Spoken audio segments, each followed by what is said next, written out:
हरे कृष्णा कृष्णा कृष्णा हरे हरे, हरे राम राम राम हरे हरे। हरे कृष्णा। आप सभी भक्तजनों को सावन मास के शुक्ल पक्ष की पुत्रदा एकादशी की हार्दिक शुभकामनाएं। आज की इस वीडियो में आप सुनेंगे पुत्रदा एकादशी की व्रत कथा, एकादशी माता की कथा और एकादशी माता की आरती। पुत्रदा एकादशी की इस पवित्र कथा को सुनने से मनुष्यों के सभी पाप और संकट कट जाते हैं और मनोकामनाओं की पूर्ति होती है तथा वैकुंठ की प्राप्ति होती है। तो आइए भगवान श्री लक्ष्मी नारायण जी के चरणों का ध्यान करते हुए इस पावन कथा को सुनते हैं। एकादशियों की कथाओं का आनंद लेते हुए धनुर्धर अर्जुन ने कहा, हे प्रभु, मेरे आनंद की सीमा नहीं है, मेरी जिज्ञासा बढ़ती जा रही है। हे कमल नयन, अब आप मुझे श्रावण मास के शुक्ल पक्ष की एकादशी की कथा सुनाने की कृपा करें। तब भगवान श्री कृष्ण ने कहा, हे धनुर्धर, सावन मास के शुक्ल पक्ष की एकादशी की कथा के श्रवण मात्र से ही अनंत यज्ञ का फल प्राप्त होता है। हे पार्थ, द्वापर युग के आरंभ में ही महिष्मति नाम की एक नगरी थी। उस नगरी में महीजीत नाम का एक राजा राज्य करता था। वह पुत्रहीन था, इसलिए वह सदा दुखी रहता था। उसे वह राज्य, सुख और वैभव सभी कुछ बड़ा ही कष्टदायक लगता था, क्योंकि पुत्र के बिना मनुष्य को इस लोक और परलोक दोनों में ही सुख नहीं मिलता है। राजा ने पुत्र प्राप्ति के लिए बहुत उपाय किए, किंतु उसका हर उपाय निष्फल रहा। जैसे जैसे राजा महीजीत वृद्धावस्था की ओर बढ़ता जा रहा था, वैसे वैसे उसकी चिंता भी बढ़ती जा रही थी। एक दिन राजा ने अपनी सभा को संबोधित करते हुए कहा, ना तो मैंने अपने जीवन में कोई पाप किया है और ना ही अन्यायपूर्वक प्रजा से धन एकत्रित किया है, ना ही कभी प्रजा को कष्ट दिया है और ना ही कभी देवता और ब्राह्मणों का निरादर किया है। मैंने तो प्रजा का सदैव अपने पुत्र की तरह पालन किया है, कभी किसी से ईर्ष्या भाव नहीं किया, सभी को एक समान समझा है। मेरे राज्य में कानून भी ऐसे नहीं हैं जो प्रजा में अनावश्यक डर उत्पन्न करे। इस प्रकार धर्म युक्त राज्य करने पर भी मैं इस समय अत्यंत कष्ट पा रहा हूँ। इसका क्या कारण है? मेरी समझ में तो कुछ भी नहीं आ रहा। आप इस पर विचार करें कि इसका क्या कारण है और क्या इस जीवन में मैं इस कष्ट से मुक्त हो पाऊंगा। राजा के इस कष्ट के निवारण के लिए मंत्री आदि वन को गए, ताकि वहां जाकर किसी ऋषि मुनि को राजा का दुख बताकर कोई समाधान पा सकें। वन में जाकर उन्होंने श्रेष्ठ ऋषि मुनियों के दर्शन किए। उस वन में वयोवृद्ध और धर्म के ज्ञाता महर्षि लोमश भी रहते थे। वे सभी जन महर्षि लोमश के पास गए। उन सबने महर्षि लोमश को दंडवत प्रणाम किया और उनके सम्मुख बैठ गए। महर्षि के दर्शन से सभी को बड़ी प्रसन्नता हुई और सबने महर्षि लोमश से प्रार्थना की कि हे देव, हमारे अहोभाग्य हैं कि हमें आपके दर्शनों का सौभाग्य प्राप्त हुआ है। मंत्रियों की बात सुनकर लोमश ऋषि ने कहा, हे मंत्री, आप लोगों की विनम्रता और सद्व्यवहार से मैं अति प्रसन्न हूँ। आप मुझसे अपने आने का प्रयोजन कहें, मैं आपके कार्य को अपने सामर्थ्य के अनुसार अवश्य ही पूर्ण करूंगा, क्योंकि हमारा शरीर ही परोपकार के लिए बना है।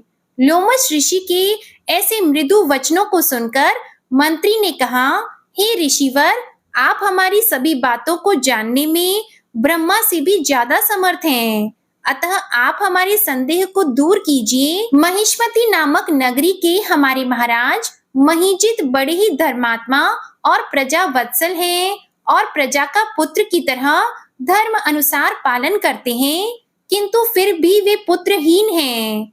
हे महामुनि, इससे वे अत्यंत दुखी रहते हैं। हम लोग उनकी प्रजा हैं, हम भी उनके दुख से दुखी हो रहे हैं, क्योंकि प्रजा का यह कर्तव्य है कि राजा के सुख में सुख माने और दुख में दुख माने। हमें उनके पुत्रहीन होने का अभी तक कारण ज्ञात नहीं हुआ है। इसलिए हम आपके पास आए हैं। अब आपके दर्शन करके हमको पूर्ण विश्वास है कि हमारा दुख अवश्य ही दूर हो जाएगा, क्योंकि महान पुरुषों के दर्शन मात्र से ही प्रत्येक कार्य की सिद्धि हो जाती है। अतः आप हमें बताने की कृपा करें कि किस विधान से हमारे महाराज पुत्रवान हो सकते हैं। हे ऋषिवर, यह आपका हम पर और हमारे राज्य की प्रजा पर बड़ा ही उपकार होगा। ऐसी करुण प्रार्थना और वंदना सुनकर लोमश ऋषि जी ने नेत्र बंद करके राजा के पूर्व जन्मों पर विचार करने लगे। कुछ पलों के बाद उन्होंने विचार करके कहा, हे भद्रजनों, यह राजा पिछले जन्म में अत्यंत उद्दंड था और बुरे कर्म किया करता था। उस जन्म में यह एक गांव से दूसरे गांव में घूमा करता था। एक बार ज्येष्ठ मास के शुक्ल पक्ष की एकादशी के दिन की बात है। यह 2 दिन से भूखा था। दोपहर के समय एक जलाशय पर जल पीने गया। उस स्थान पर उस समय ब्याई हुई एक गाय जल पी रही थी, तो राजा ने उसको प्यासी ही भगा दिया और स्वयं जल पीने लगा। हे श्रेष्ठ पुरुषों, इसलिए राजा को यह कष्ट भोगने पड़ रहे हैं। एकादशी के दिन भूखा रहने का फल यह हुआ कि इस जन्म में यह राजा है और प्यासी गाय को जलाशय से भगाने के कारण यह पुत्रहीन है। यह जानकर सभी सभासद प्रार्थना करने लगे कि हे ऋषि श्रेष्ठ, शास्त्रों में ऐसा लिखा है कि पुण्य से पाप नष्ट हो जाते हैं। अतः कृपा करके आप हमें कोई ऐसा उपाय बताइए जिससे हमारे राजा के पूर्व जन्म के सभी पाप नष्ट हो जाएं और उन्हें पुत्र रत्न की प्राप्ति हो। सभासदों की प्रार्थना को सुनकर लोमश ऋषि जी ने कहा, हे श्रेष्ठ पुरुषों, यदि तुम सभी श्रावण मास के शुक्ल पक्ष की पुत्रदा एकादशी का व्रत और रात्रि को जागरण करोगे और उस व्रत का फल राजा के निमित्त कर दोगे, तो तुम्हारे राजा के यहाँ पुत्र अवश्य उत्पन्न होगा। राजा के सभी कष्टों का नाश भी हो जाएगा। इस उपाय को जानकर मंत्री सहित सभी ने महर्षि को कोटि कोटि धन्यवाद दिया तथा उनका आशीर्वाद लेकर अपने राज्य को वापस लौट आए। इसके बाद उन्होंने लोमश ऋषि की आज्ञा के अनुसार पुत्रदा एकादशी का विधान पूर्वक उपवास किया और द्वादशी को उसका फल राजा को दे दिया। इस पुण्य के प्रभाव से रानी ने गर्भ धारण किया और 9 माह के पश्चात एक अत्यंत तेजस्वी पुत्र को जन्म दिया। हे पांडु पुत्र, इसलिए इस एकादशी का नाम पुत्रदा एकादशी पड़ा। पुत्र की इच्छा रखने वाले मनुष्य को विधि विधान से श्रावण मास के शुक्ल पक्ष की एकादशी का व्रत करना चाहिए। इस व्रत के प्रभाव से इस लोक में सुख और परलोक में स्वर्ग की प्राप्ति होती है। हे अर्जुन, पाप कर्म करते समय मनुष्य यह नहीं सोचता कि वह क्या कर रहा है, परंतु शास्त्रों में विदित होता है कि मनुष्य का छोटे से छोटा पाप भी उसे भयंकर दुख भोगने को विवश कर देता है। इसलिए मनुष्यों को पाप कर्म करने से सदा डरना चाहिए, क्योंकि पाप नामक यह दैत्य जन्म जन्मांतर तक उसका पीछा नहीं छोड़ता। प्राणियों को चाहिए कि सत्य व्रत का पालन करते हुए भगवान के प्रति पूरी श्रद्धा और भक्ति रखें और यह बात हमेशा ध्यान में रखें कि किसी के दिल को दुखाने से बड़ा पाप इस संसार में कोई दूसरा नहीं है। और यदि गलती से इस तरह कोई पाप हो भी जाए तो एकादशी का व्रत रखकर भगवान श्री हरि की विधि विधान से पूजा करके अपने पापों का प्रायश्चित करना चाहिए। जीवन में फिर कभी इन गलतियों को ना दोहराने के लिए प्रायश्चित की भावना से यदि एकादशी का व्रत रखा जाए तो भगवान श्री हरि सभी पापों को क्षमा कर देते हैं। यह थी पुत्रदा एकादशी की कथा। प्रेम से बोलिए भगवान श्री लक्ष्मी नारायण जी की जय, भगवान श्री कृष्ण की जय, बाल गोपाल की जय। अब सुनिए एकादशी माता की कथा। एक बार एक राज्य में एक राजा रहा करता था। राजा बहुत ही बुद्धिमान और बलशाली था। राजा सदा ही अपनी प्रजा का बहुत अच्छे से ध्यान रखता था। प्रजा भी राजा को बहुत पसंद करती थी। राजा की 2 बेटियां थी। राजा अपनी दोनों बेटियों से बहुत प्रेम करता था। राजा की छोटी बेटी देखने में बहुत सुंदर और आकर्षित थी और राजा की बड़ी बेटी छोटी बेटी के मुकाबले थोड़ी कम सुंदर थी। राजा की छोटी बेटी माता की पूजा किया करती थी और सभी लोग राजा की छोटी बेटी से बहुत प्रेम करते थे और बहुत प्रशंसा किया करते थे। राजा भी अपनी छोटी बेटी को बड़ी बेटी से अधिक प्रेम करता था, जिसके कारण राजा की बड़ी बेटी को अपनी छोटी बहन से बहुत नफरत होने लगी थी। राजा की दोनों बेटियां जब बड़ी हो गई, तब एक पड़ोस के राज्य में रहने वाले राजकुमार राजा की बड़ी बेटी के लिए रिश्ता लेकर आया। लेकिन जैसे ही उस राजकुमार की नजरें राजा की छोटी बेटी पर पड़ी, तो वह राजकुमार राजा की छोटी बेटी पर आकर्षित हो गया और छोटी बेटी से पहली नजर में प्रेम करने लगा। उस राजकुमार ने राजा की बड़ी बेटी के साथ विवाह करने से मना कर दिया और उसने राजा से कहा कि मैं आपकी छोटी बेटी से विवाह करना चाहता हूँ। ये सब देखकर राजा की बड़ी बेटी अपनी छोटी बहन से बहुत क्रोधित हो गई और राजा की बड़ी बेटी ने अपनी छोटी बहन को अपना सबसे बड़ा दुश्मन मान लिया। राजा की बड़ी बेटी ने अपनी छोटी बहन से बदला लेने का निर्णय किया। राजा की बड़ी बेटी ने अपनी छोटी बहन को जान से मारने का उपाय सोचा। राजा की बड़ी बेटी ने अपनी छोटी बहन को मारने के लिए सबसे पहले एक लड्डू में जहर मिलाकर अपनी छोटी बहन को दे दिया और उसको लड्डू खाने के लिए कहा। लेकिन लड्डू खाने के बाद भी छोटी बहन को कुछ भी नहीं हुआ। बड़ी बहन ये देखकर बहुत आश्चर्यचकित हो गई, लेकिन बड़ी बहन ने हार नहीं मानी। जब उसकी छोटी बहन रात में कमरे में सो रही थी, तब उसने एक मटके में सांप रखकर उसके कमरे में छोड़ दिया, लेकिन सांप भी छोटी बहन का कुछ नहीं कर पाया। जिसके बाद बड़ी बहन ने अपनी छोटी बहन से कहा कि चलो हम लोग कुएं में से पानी भर कर लाते हैं, जिसके लिए वह अपनी छोटी बहन को पानी भरने के बहाने कुएं के पास ले गई और उसने अपनी छोटी बहन को कुएं में धक्का दे दिया।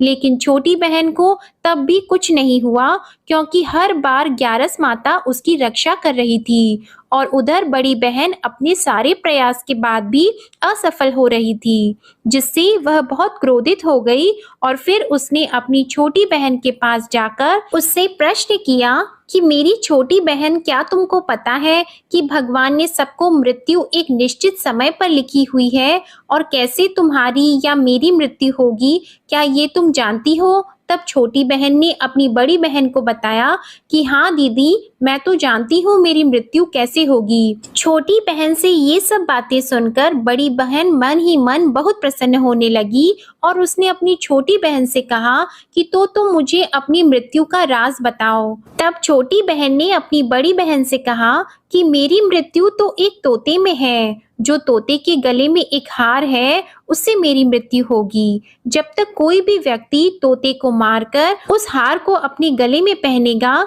तो मैं मूर्छित हो जाऊंगी और जैसे ही उस हार को अपने गले से उतारेगा, तो मैं वापस से जीवित हो जाऊंगी। अपनी छोटी बहन की मृत्यु का राज जानकर बड़ी बहन बहुत खुश हुई और उसने अपनी छोटी बहन को मारने के लिए उसके पालतू तोते को ढूंढना शुरू कर दिया।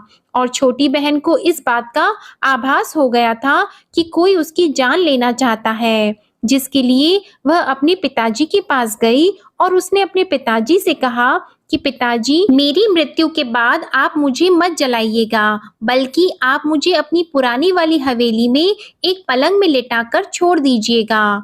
अपनी छोटी लड़की की ये बातें सुनकर राजा बहुत आश्चर्यचकित हो गया।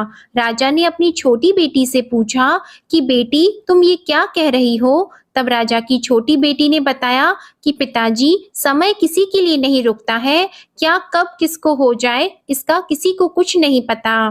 फिर राजा ने अपनी छोटी बेटी से कहा कि तुम ऐसी बातें क्यों करती हो? 2-3 दिन के बाद तो तुम्हारा विवाह है। लेकिन छोटी बेटी ने अपने पिताजी को ऐसा करने पर मजबूर कर दिया और उनसे वचन ले लिया। राजा ने भी अपनी छोटी बेटी की बात स्वीकार कर ली और 2-3 दिनों के बाद जब शादी का समय आया, तब राजकुमार बारात लेकर राजा के घर आया और राजकुमार और राजा की छोटी बेटी का विवाह शुरू हो गया। जैसे ही राजा की छोटी बेटी राजकुमार के साथ फेरे लेना शुरू हुई तो उसकी बड़ी बहन अपनी छोटी बहन के कमरे में जाकर उसके तोते को पकड़ लेती है और उसको जान से मार देती है।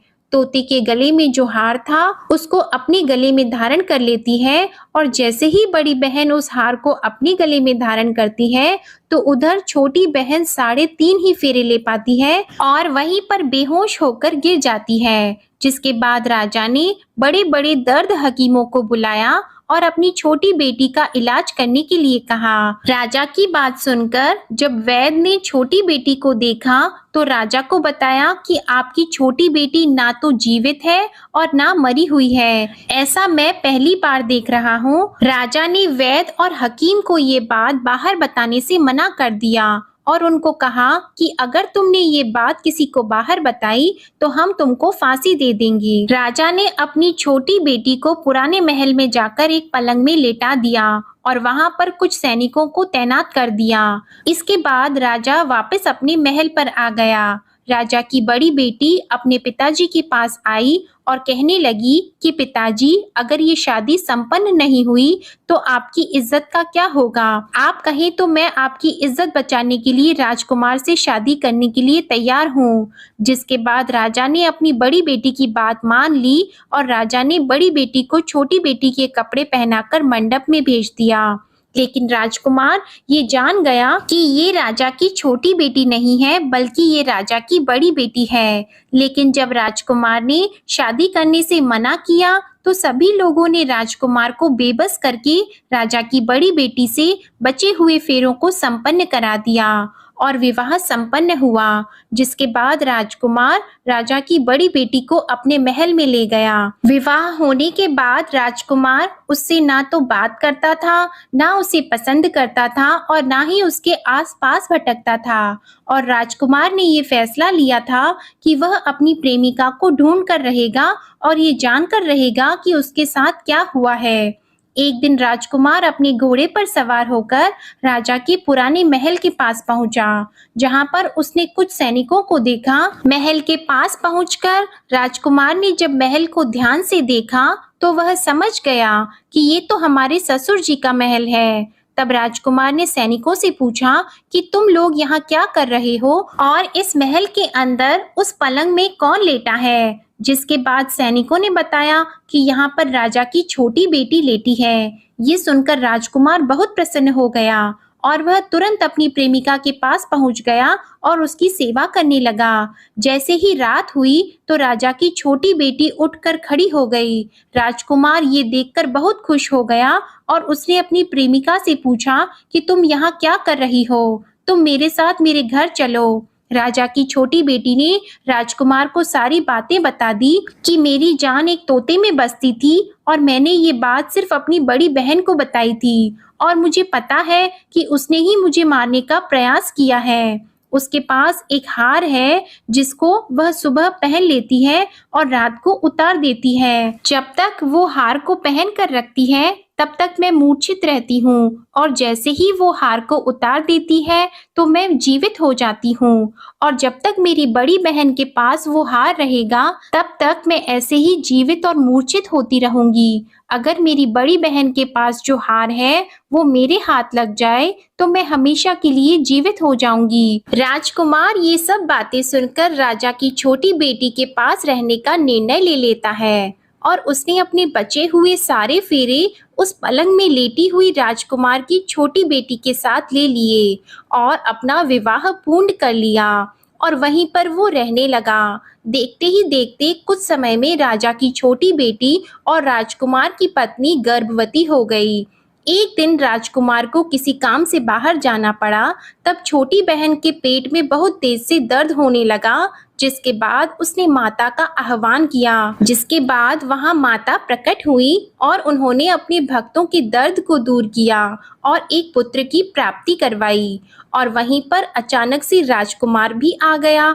राजकुमार ने ग्यारस माता को देखा तो वह आश्चर्यचकित हो गया और उसने तुरंत ग्यारस माता को प्रणाम किया और ग्यारस माता ने राजकुमार से कहा, जब तुम्हारा पुत्र 5 वर्ष का हो जाए तो तुम आकर अपनी पत्नी का हार इसके गले में डाल देना। और देखते ही देखते राजकुमार और राजा की छोटी बेटी का पुत्र 5 वर्ष का हो जाता है। तो राजकुमार अपने बेटे से कहता है कि बेटा, मैं कुछ काम से बाहर जा रहा हूँ, तुम अपनी माता का ध्यान रखना, और वहां से चला जाता है। राजा को बाहर निकलता देखकर बड़ी बहन के सैनिक देख लेते हैं और बड़ी बहन को जाकर सारी बातें बता देते हैं, जिसके बाद बड़ी बहन अपनी छोटी बहन के पुत्र को वहां से उठवा लेती है और उसको मरवा देती है। छोटी बेटी के पुत्र के 2 टुकड़े करवा देती है। पहला टुकड़ा चक्के के पास छुपा देती है और दूसरा टुकड़ा अपने पलंग के नीचे रख लेती है। अब ग्यारस माता भिखारी का रूप लेकर आती हैं और एक भिखारी का रूप रखकर बड़ी बहन के पास चली जाती है, जिसके बाद वहां पर भिक्षा मांगने लगती है। तो बड़ी बहन अपने नौकरों से कहती है कि जाकर भिक्षा दे दो, लेकिन जैसे ही नौकर ग्यारस माता को भिक्षा देने के लिए आते हैं तो माता उन्हें मना कर देती हैं और कहती है कि मैं तुम्हारी महारानी से ही भिक्षा लूंगी। जिसके बाद बड़ी बहन स्वयं ही भिक्षा देने के लिए माता के पास आती है। तब माता एक बिल्ली का रूप लेकर उसके कमरे में चली जाती है और वहां पर छोटी बेटी के पुत्र के 2 टुकड़े को आपस में जोड़ देती है और उसे जीवित कर देती है। फिर उसे वहां से ले जाती है। राजकुमार अपने बेटे को लेकर अपनी पत्नी के पास जाता है और उसे कहता है कि तुम इसका ध्यान रखना। अगर तुम इस बच्चे का अच्छे से ध्यान रखोगी तो मैं तुमसे बात करूंगा। एक दिन राजकुमार अपने बच्चे से कहता है कि तुम मम्मी से उनके गले का हार मांग लो। तो अपने पिता की बात मानकर राजकुमार का लड़का अपनी मम्मी के पास जाता है और कहता है कि मम्मी, मुझे तुम्हारा हार चाहिए। यह सुनकर पहले तो बड़ी बहन बहुत क्रोधित होती है, पर उसको यह याद आता है कि राजकुमार ने कहा था कि अगर मैं इस बच्चे का ध्यान अच्छे से रखूंगी तो वह मुझसे बात करेंगे, जिसके कारण वह हार उस बच्चे को दे देती है और वह तुरंत हार को ले जाकर अपने पिताजी को दे देता है। और तभी राजकुमार अपने बेटे को लेकर वहां से जाने लगता है और अपनी पत्नी से कहता है कि तुम हमारे लिए खाना बनाकर रखना, मैं शाम को आकर तुम्हारे साथ खाना खाऊंगा। और वह अपने बेटे को लेकर वहां से चला जाता है। जिसके बाद वह राजा के पास जाता है और उनको सारी बातें बता देता है। राजा अपनी बड़ी बेटी की ये करतूत सुनकर बहुत क्रोधित होते हैं और अपनी परवरिश पर ही दोष देने लगते हैं। राजकुमार को अपनी छोटी बेटी के साथ रहने के लिए आदेश दे देते हैं। इस प्रकार ग्यारस माता की कृपा से राजकुमार और राजा की छोटी बेटी सुखपूर्वक रहने लगे। प्रेम से बोलिए एकादशी माता की जय। प्रेम से बोलिए माता लक्ष्मी और भगवान विष्णु की जय। माता पार्वती और भगवान शंकर की जय। कथा के बाद अब आप आरती श्रवण कीजिए। ओम जय एकादशी माता मैया, जय एकादशी माता। विष्णु पूजा व्रत को धारण कर, विष्णु पूजा व्रत को धारण कर, शक्ति मुक्ति पाता। ओम जय एकादशी माता। तेरे नाम गिनाऊं देवी, भक्ति प्रदान करनी, मैया भक्ति प्रदान करनी। गण गौरव की देनी, गण गौरव की देनी, माता शास्त्रों में वरनी। ओम जय एकादशी माता। मार्गशीर्ष की कृष्ण पक्ष की उत्पन्ना विश्वतारिणी जन्मी, मैया उत्पन्ना विश्वतारिणी जन्मी। शुक्ल पक्ष में हुई मोक्षदा, मुक्तिदाता बन आई। ओम जय एकादशी माता। पौष के कृष्ण पक्ष की सफला नामक है, सफला नामक है। शुक्ल पक्ष में होए पुत्रदा, आनंद अधिक रहे। ओम जय एकादशी माता। नाम षटतिला माघ मास में कृष्ण पक्ष आवे, मैया कृष्ण पक्ष आवे, शुक्ल पक्ष में जया कहावे, शुक्ल पक्ष में जया कहावे, विजय सदा पावे। ओम जय एकादशी माता। विजया फागुन कृष्ण पक्ष में शुक्ला आमल की, मैया शुक्ला आमल की, पाप मोचनी कृष्ण पक्ष में चैत्र महाबली की। ओम जय एकादशी माता। चैत्र शुक्ल में नाम कामदा धन देने वाली, मैया धन देने वाली, नाम वरूथिनी कृष्ण पक्ष में, नाम वरूथिनी कृष्ण पक्ष में, वैशाख माह वाली। ओम जय एकादशी माता। शुक्ल पक्ष में होई मोहिनी, अपराज्येष्ठ कृष्ण पक्षी, नाम निर्जला सब सुख करनी, नाम निर्जला सब सुख करनी, शुक्ल पक्ष रखी। ओम जय एकादशी माता। योगिनी नाम आषाढ़ में जानो, कृष्ण पक्ष करनी, देव शयनी नाम कहायो, शुक्ल पक्ष धरनी। ओम जय एकादशी माता। कामिका श्रावण मास में आवे, कृष्ण पक्ष कहिए, श्रावण शुक्ला होए पवित्रा, आनंद से रहिए। ओम जय एकादशी माता। अजा भाद्रपद कृष्ण पक्ष की परिवर्तिनी शुक्ला, इंद्रा आश्विन कृष्ण पक्ष में, इंद्र आश्विन कृष्ण पक्ष में, व्रत से भवसागर निकला। ओम जय एकादशी माता। पापंकुशा है शुक्ल पक्ष में, आप हरनहारी, रमा मास कार्तिक में आवे, सुखदायक भारी। ओम जय एकादशी माता। देवोत्थानी शुक्ल पक्ष की, दुख नाशक मैया, मैया दुख नाशक मैया, पावन मास में करूं विनती, पावन मास में करूं विनती, पार करो नैया। ओम जय एकादशी माता। परमा कृष्ण पक्ष में होती, जन मंगल करनी, मैया जन मंगल करनी, शुक्ल मास में होए पद्मिनी, शुक्ल मास में होए पद्मिनी, दुख दारिद्र हरनी। ओम जय एकादशी माता। जो कोई आरती एकादशी की भक्ति सहित गावे, मैया भक्ति सहित गावे, जन गुर्दिता स्वर्ग का वासा, जन गुर्दिता स्वर्ग का वासा, निश्चय वह पावे।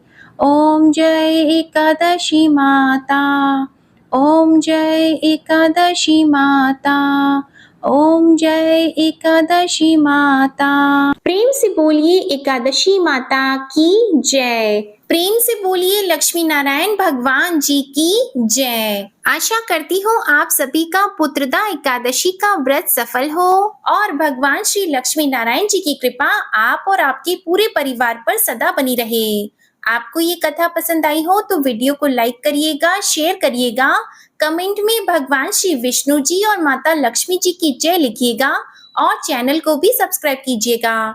जय श्री राधे राधे कृष्णा।